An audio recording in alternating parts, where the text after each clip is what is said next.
Welcome to Heathrow, still Britain's biggest and busiest airport, before we stopped kissing and hugging each other. No, don't hide! We're spreading happiness! Before the gateway to Britain faced the biggest challenge in its 74-year history, our cameras were there. We've got a male becoming disruptive. He can't be drunk at this time in the morning, surely. You're coming here to study, okay, and you have nowhere to stay. The aircraft come in and out like fiddler's elbows. So buckle up. Really seasick with that, wouldn't you? As Heathrow's army battled to take on whatever is thrown at them. We're not in America or Canada, this is the United Kingdom, okay? Yeah, we've got a bit of a scrap going on. What is that? Do you really want to know? This is Heathrow, when it was business as usual. There you go.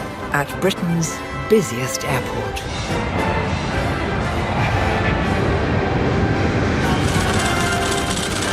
But it makes interesting watching. Spectacular, really.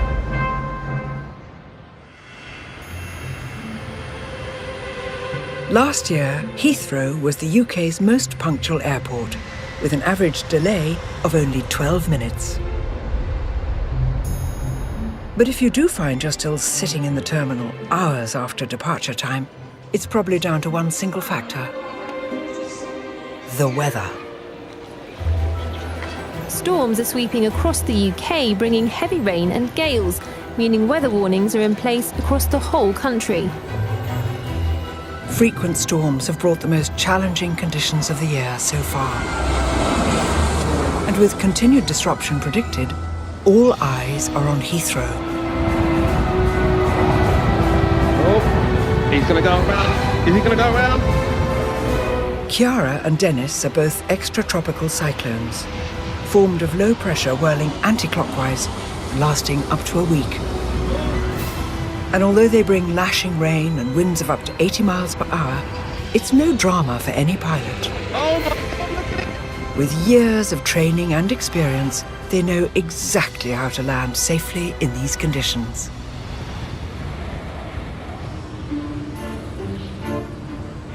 Today, it's the morning after the storms before, and while the blustery weather is expected to continue, inside the terminals, Oh, boy. Heathrow is dealing with the hangover. This is really long. Yesterday, dozens of flights were cancelled, which means a storm of passengers are all trying to rebook and depart the grey, wet skies of Britain. So just to let you know, mate, fast track is all the way down to Costa. I don't know if we need to set up the queue maze again at the front of the house. On hand to help at the security queue is new kid on the block, passenger experience manager Lee. I am a novice. I got signed off last Sunday, so this is my second week now. So I've been kind of chucked in the deep end. Keep going right down to the end, guys, sorry. I'm dyslexic, so my reading and writing isn't the best. Basically, when I was at school, they said I wouldn't be able to do anything, and here I am now, manager at Heathrow Airport. Who would have thought it? Having only just landed his dream job, Lee now has to deal with something even the most experienced can struggle with. La, la, la, la, la, la. A queue of less than happy passengers. No, so what you've got to do, unfortunately, is go right down to the end. You've got a long way to go yet. How are you? You all right? Should have flown yesterday. Oh, you wanted to cancel the... Yeah, so... So we're not very happy. Yeah, I can imagine. Yeah, no. I'm pretty much sure all these people are in the same position as you guys. It's just a bit manic, isn't it? A bit busy. Yeah, a lot busier than I thought it was going to be. Sorry, the queue is a bit long at the moment, as you can all see. We were in this queue for 15 minutes before someone told us it was fast track. Okay. And then I've upset these people by moving into this queue. Moving into this queue, yeah. So I'm not very not popular right now. We'll try and get you through ASAP. It should move pretty smoothly. Okay. For me, you kind of got to stay cool, because if you show panic, then everybody else panics. So you just got to try and keep as cool as you can. This is pretty crazy though, right? This is pretty crazy. But that coolness is about to be tested even further. Yeah, whereabouts is it? Do you need any assistance? Phone 8 for Alpha. Yeah, copied en route. A burning smell has been reported inside the terminal, and as the PEM on duty, Lee will have to attend. Oh, sorry, just coming through. So at the moment we've got a fire alarm activation in zone 8. It's just yet another thing for you, isn't it? Absolutely. whilst for Lee it's a baptism of fire. Out on the apron, the airside safety team have the rest of the elements to contend with. One thing about windy days, though, if you have a really good windy day, from a bit of a spotter or a swiveler's perspective, is when you sort of sit up and you line up here and you just watch the aircraft coming on approach and the old wings are waggling there. It makes it a bit interesting to watch. The blustery weather is providing airside Ian with some unique plane spotting opportunities. Ooh, really seasick with that, wouldn't you? That's when everyone has a relief when it touches down, you hear like that. That's where the pilots earn their money, I suppose, and their skills and experience of coming in and dealing with those crosswinds. Makes interesting watching. Spectacular, really. Most planes can land safely in around 35 miles an hour of crosswind. If wind speeds get beyond that, flights will have to be diverted to other airports. The big problem for today is the wind. It's a question of making sure and going around that everything loose, any piece of equipment is tied down or secure. Throughout the day, Ian will be in constant contact with air traffic control, the beating heart of Heathrow Airport. Any obstacles on the airfield will be reported and dealt with to minimise the impact on passengers. Behind the departing Egypt Air 777. So obviously we're here to keep the flow of the airfield operating, and that's for aircraft and for people and for vehicles. Think of the worst, plan for the worst, and then resolve what comes your way. On the other side of the airfield, Ian's colleague Rachel is also working hard to keep the airport running smoothly, whatever the weather. I prefer 90 degrees, sitting with a glass of Prosecco on a beach. But as you can see, the weather is now starting to take hold. Her day will be spent patrolling the airfield, eyes peeled for anything the storm could blow into the path of an oncoming aircraft. So you can see over there we've got containers on the floor. That's not good, because there's nothing securing those. The wind gets in them and then they can catapult them across onto the taxiway and worse onto the runway. These large containers hold passengers' baggage on flights, and after a busy holiday season, there are quite a few of them lying around. Luckily, Rachel's on the case. Martin, I'm out on the 180s, you know, with the ULDs that we talked about yesterday, and they're still on the floor and they're rattling around. Can someone meet me out here so I can try and get this wrecked, because it is really getting blustery now. Thank you. Bye. So yeah, I get impatient, like anybody. So they get a set time and then I start getting upset. So with a bit of luck, they'll be here shortly. They all know I don't play good at waiting. A no-nonsense reputation does have its benefits, and someone is dispatched lightning fast. I'm not saying it's freezing, but it's certainly quite cold with the breeze, and as you can see, the mist is coming down, it's raining, and the wind is certainly picking up, so we need to prepare. Come on then, before I start looking like a drowned rat. Where are you, Jack? With a bit of graft and not too much bluster, Rachel manages to get her house in order. We want to make sure that we keep everything safe. It's like you check your garden furniture. You don't want your trampoline in your next door neighbour's garden. A bumpy landing can leave some passengers feeling like they've been bouncing on a trampoline. And once they've found their bags and their balance, they still need to get through immigration and customs. What's in here? There's one T-shirt for my daughter. If I not bring anything to her, she kill me. And if you're trying to sneak in something you shouldn't, chances are it'll be sniffed out by one of Border Force's top dogs. Pooch Jessie and Handler Cat are part of the Border Force dog detection team. So when I ask you, do you have money, the answer is yes, not no. Okay? And they're in Terminal 4 on the sniff out for all sorts of suspicious items entering the country. We look for a variety of commodities. We're looking for drugs coming in, we're looking for large amounts of money coming in, we're looking for cigarettes, tobacco, alcohol, such a variety. One passenger has already caught the nose of sniffer dog Jessie, and it's down to Border Force officer and interrogation expert Prakash to find out why. So where are you flying in from? Algeria.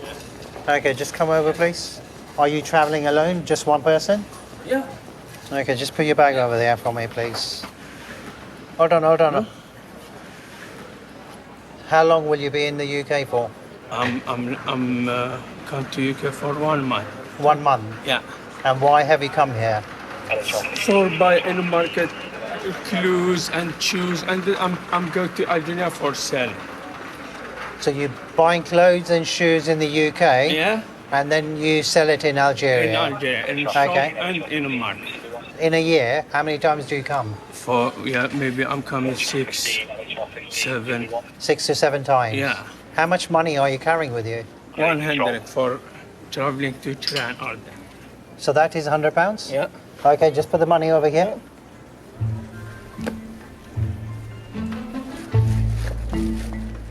Why is... This is perfume. Are these sample bottles to be made over here? What? So why have you brought these? This is for me and for my friend. So somebody's going to be making these perfumes for you in the UK?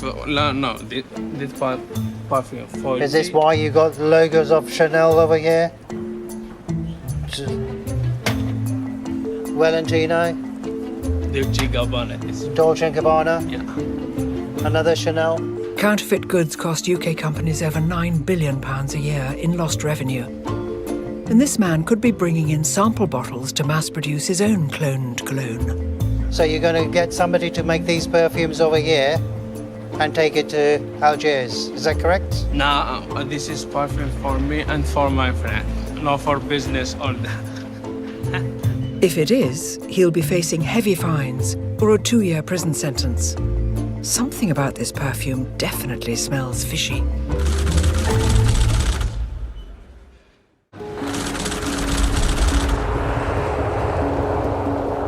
Heathrow has its own dedicated airside fire service.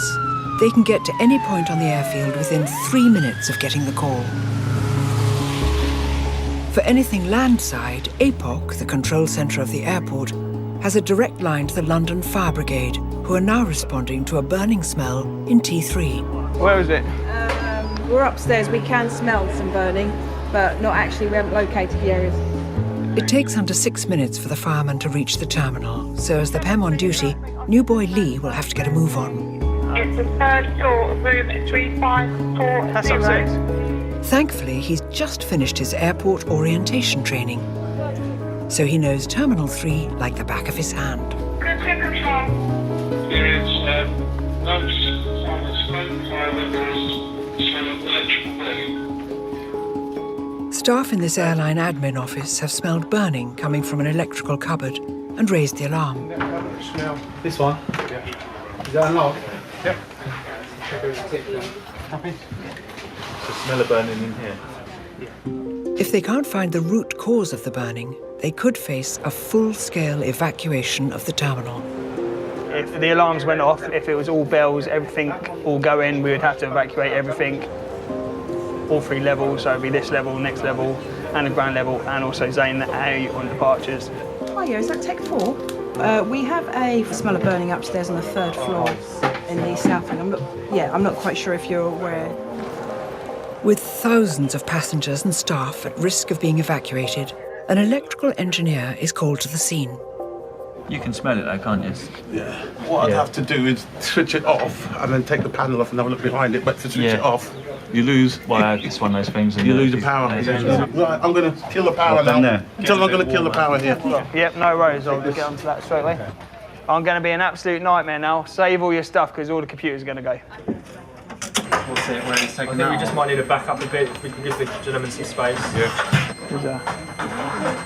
Yeah. Have we got a burnout, are we? You got a burnout. Which one? This one. This one. The one that you said was reading high temperature. It's hot now that the cover's off. It's going down. Now it's getting air to it. It's going down. It's melted inside there. So are you happy for us to leave it with you? You can leave it with me. I'll take it from here. Okay, lovely. And then I won't reinstall it until I'm happy that... The electrical engineer is now in charge of repairs, so Lee can inform APOC to stand down the fire alert. On advice of fire service, can we go for a stand down, please? That's all, thank you. Luckily, it wasn't anything major. It was a burnt out fuse box, but it could have been. That's the main thing, it could have been. So that's why it's all important that these guys turn up 100%. Thank you. Thank you.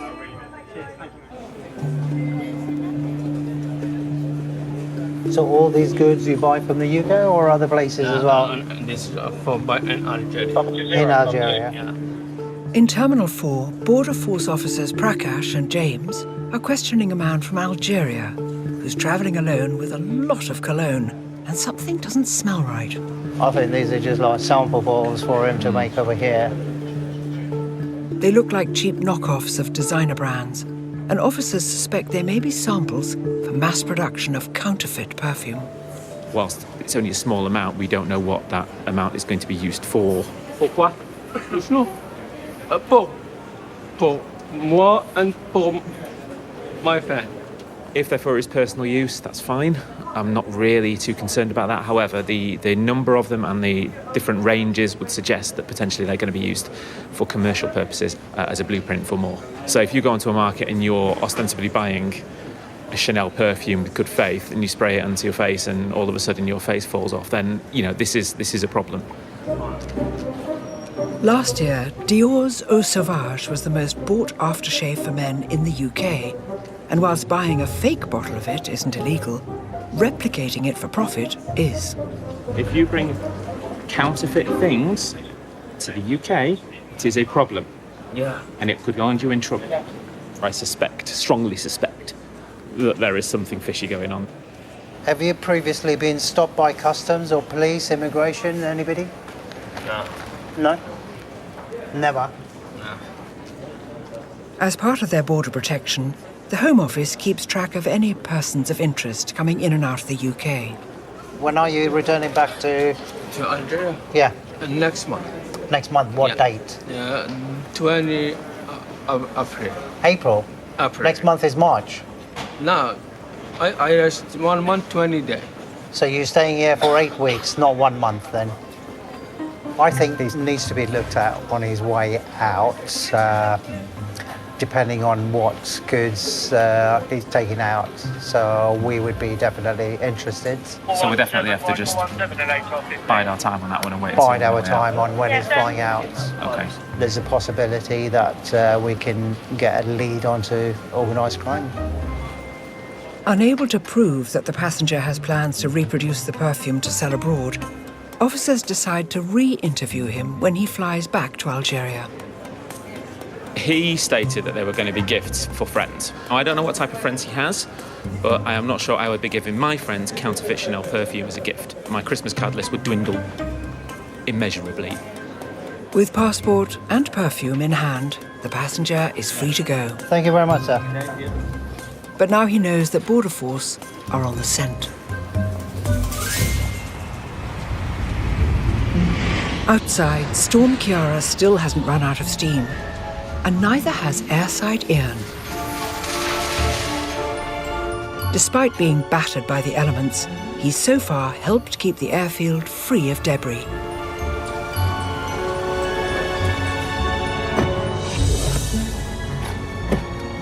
You've got to sit there and feel sorry for the handling agents in weather like this. When it's raining and it's wet and miserable, there's going to be nothing worse than, you know, the horrible weather. But there's no such thing as bad weather, as I say. It's incorrect clothing. Ops leader one, pass your message. Can you pop south, go to the 450s? There's a swarm on the deck that we could do some help containing, please. Phoenix is on his way. 450, what's on the deck, sorry? A swarm. If you could just help with the containment. Roger, on the way. Interesting. If the Swan gets in the way of oncoming planes, it could cause serious damage to the aircraft and itself. So Ian heads off to take a gander. I have never had to contain a swan. I was scared of swans. I was chased by a swan as a child. It was quite a frightening experience at the time. Fortunately, all airside operatives receive specialist training in swan handling, so he won't be totally winging it. Okay, don't call last message at Swan. Currently set on the Sierra Yankee 5 bar. I'm just coming up behind you now. Andre, directly in front of my vehicle. What we want to do is try and make a V shape with the vehicles and pin him into something so we can grab him. Roger. Looks like a young swan anyway. Or a juvenile by the colour of the markings. The high winds have blown this royal bird off course, and it's now too tired to take off again. We're going to try and make a V shape with the vehicle, so the vehicle acts as a containment so it doesn't go off anywhere, and then we'll try and get it from that point of view.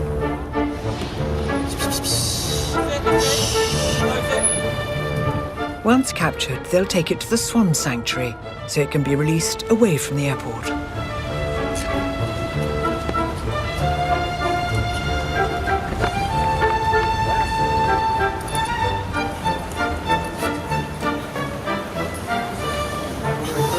His nose through the end. Got it? Yep, hang on. No. Forwards, buddy, forwards. Come on, into it, come on. Right, it's really making us do all the work here, isn't it? There you go. There you go. It's okay. There you go, matey. Fantastic. First swan. Thanks for that. No worries, mate. And it's another feather in the cap for Ian, who's overcome his signophobia. That's fear of swans. Job well done, mate. I was, yeah. Tried to get out. He's got some fight in him. I'm glad he was hissing at you and not at me. And I'm glad he did that training last year. Without that, I wouldn't have done it. No. Certainly would have been brave. Yeah. I'd have just watched you through the glass. My wildlife conservation for the day. He said you should tell them you have a British national who is your in-law. Oh, right, that's interesting. Oh.